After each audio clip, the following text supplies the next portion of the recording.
Assalamualaikum warahmatullahi wabarakatuh.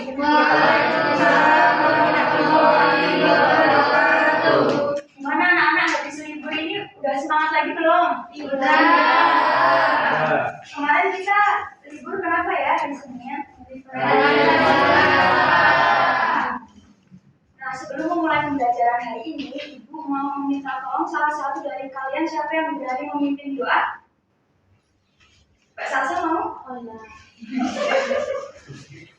Baik teman-teman, sebelum memulai pelajaran mari kita berdoa sesuai kepercayaan dan agama masing-masing. Berdoa terima kasih ya Mbak Salsa. Nah, ini mau presensi ini kayaknya masih banyak yang nggak berangkat ya. Iya. Mbak Yatotul Jannah, Dela, Intania, Fadil Rizky, Melia, Muhammad Bakti, Ismara, Kira, Salsabila, Alia Asti, Elgafa, Yunita, Nindi, Dea, Sakit, Zakia, Sakit, Indah Rahmani, Asti Ananta, Najwa, Yes. Baik, hari ini kita akan mempelajari tentang mengkritisi informasi tentang tokoh dengan tujuan mencermati informasi tentang tokoh yang ditemukan dalam kehidupan sehari-hari seperti media sosial, internet, atau berita. Kemudian membedakan informasi yang valid dan tidak valid tentang tokoh dengan mempertimbangkan sumber dan bukti yang ada. Yang terakhir adalah menyajikan hasil analisis dalam bentuk tulisan atau infografis sebagai bentuk komunikasi yang efektif di era digital. Nah, mengkritisi informasi tentang tokoh adalah kegiatan yang yaitu memahami, menelaah, dan menilai kebenaran informasi yang disampaikan dalam sebuah teks atau sumber tertentu. Dalam kegiatan ini, pembaca tidak hanya menerima informasi begitu saja, tetapi juga berpikir secara kritis untuk memastikan apakah informasi tersebut sesuai dengan fakta dan dapat dipercaya. Nah, dalam mengkritisi informasi tentang tokoh ini ada beberapa hal yang harus dicermati mengenai informasinya. Yang pertama adalah identitas tokoh. Identitas tokoh itu seperti tanggal bulan lahir, kemudian alamat, nama lengkap, terus ada latar belakang ini seperti riwayat pendidikan, kemudian ada perjalanan hidup seperti tokoh-tokoh. Kemarin kan habis hari lahir Pancasila, itu ada tokoh-tokoh Pancasila yang mencetuskan terbentuknya Pancasila seperti Supomo dan Soeharto dan Muhammad Hatta. Terus jawabannya adalah prestasi akademika. Biar hafal diulangnya ya anak-anak. Yang pertama apa? Identitas tokoh.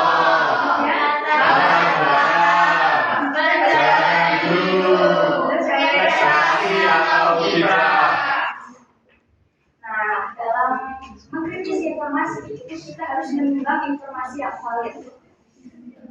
Nah, menimbang informasi yang valid ini berarti menilai apakah informasi yang diperoleh dapat dipercaya atau tidak. Informasi yang valid biasanya didukung oleh fakta dan memiliki sumber yang jelas dan dapat dibuktikan kebenarannya.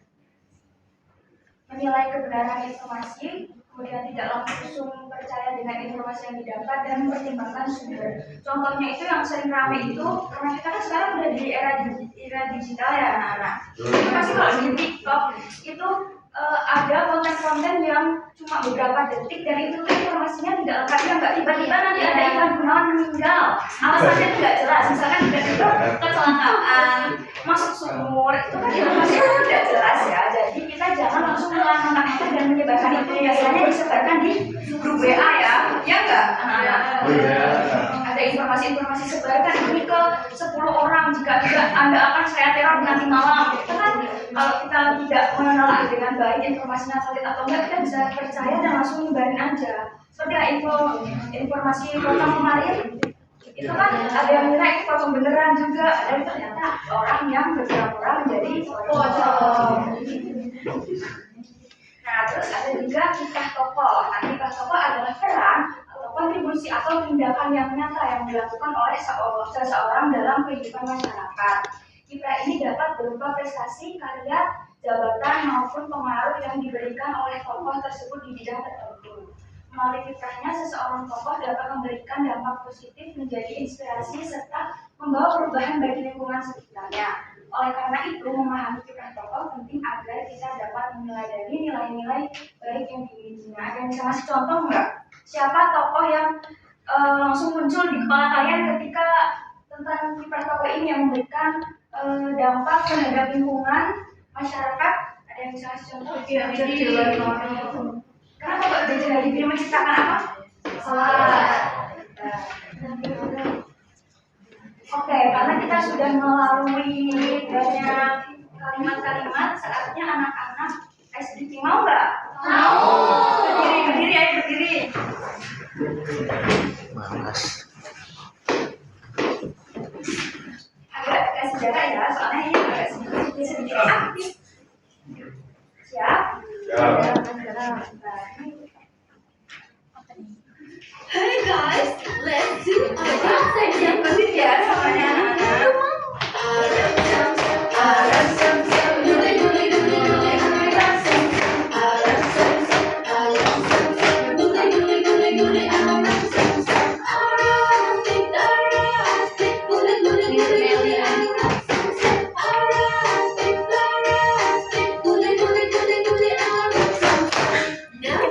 Ada yang berani maju nggak mimpin teman-temannya? Oh ya.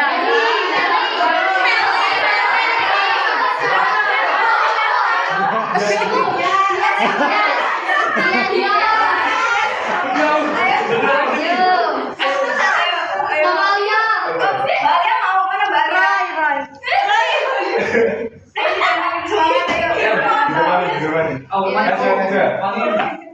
Cowok dong. Ya, aku Ayo nanti ibu kasih nilai plus.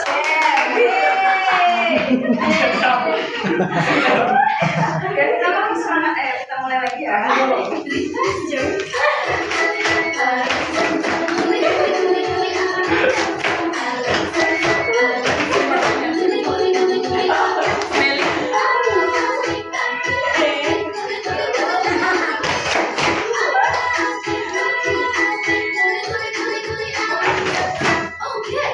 let's speed it up.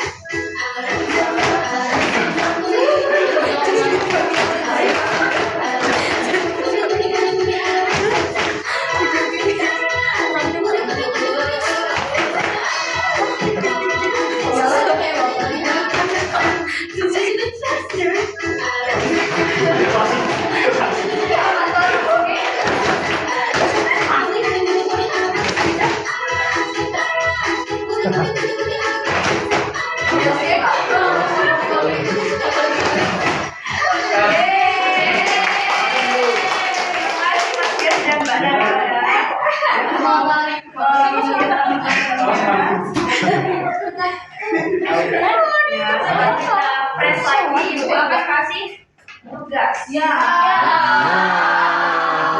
Ingat pelajaran. Nah, di sini ada kalimat acak.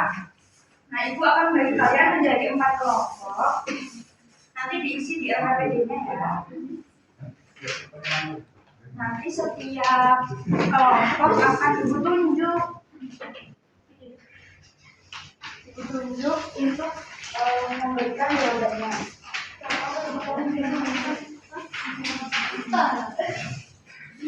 Kira-kira 15 menit cukup nggak untuk menganalisis ini? Cukup.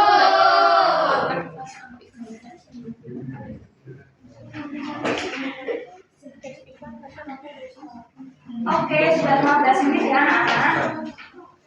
Nah, ini kan ada susunan teks yang benar.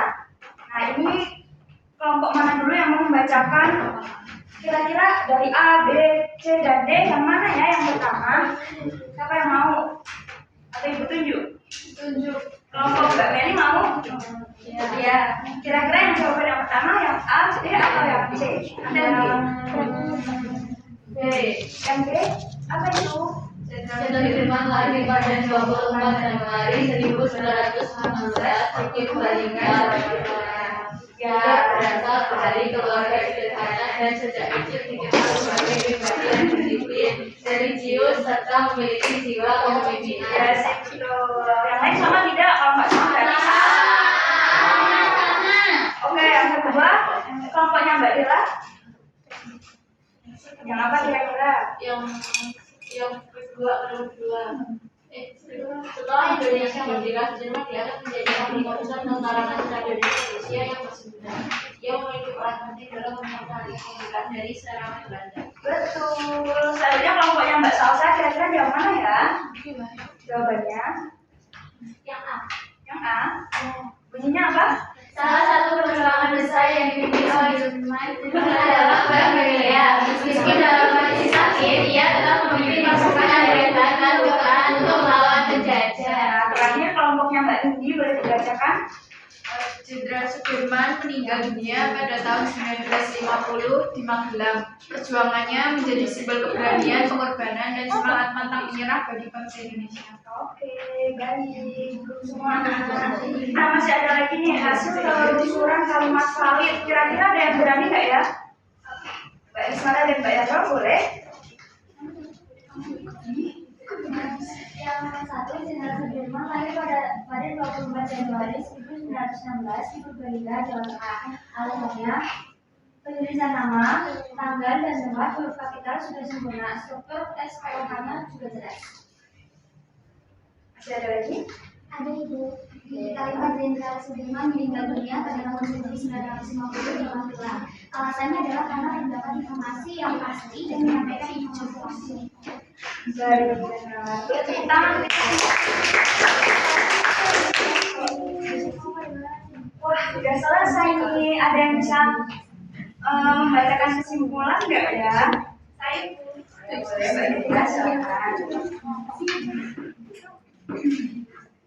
Nah, kesimpulan pada pembelajaran kali ini yaitu mengkritisi dan menyimak informasi tokoh adalah kemampuan lebih berkritis untuk memeriksa kebenaran identitas, latar belakang, dan perjalanan hidup seorang tokoh agar tidak mudah dan memakan luas. Setelah memastikan informasinya valid atau berdasarkan fakta, kita dapat membedah kiprah atau kontribusi dan karya tokoh tersebut untuk diambil nilai-nilai baiknya sebagai teladan atau inspirasi dalam kehidupan sehari-hari. Terima kasih Mbak Ida. Karena tadi kita memulai pembelajaran dengan berdoa, maka kita akan juga pembelajaran kali ini dengan berdoa. Mbak Salsa mau bikin lagi? Baik teman-teman, untuk kami pembelajaran pada hari ini, mari kita berdoa kembali. Berdoa mulai. Berdoa dicukupkan. Terima kasih. Untuk hari ini terima kasih ya anak-anak, semangatnya tadi juga yang sudah maju untuk memimpin ice breaking. Dua pasangan tadi ya. Iya. Nah, Ibu mohon maaf apabila ada kesalahan kata dan perbuatan. Semoga kita bisa ketemu di pembelajaran selanjutnya dengan keadaan sehat dan semakin semangat lagi. Semoga pembelajaran kali ini bisa bermanfaat bagi kita. Terima kasih anak-anak. Terima kasih. Assalamualaikum warahmatullahi wabarakatuh.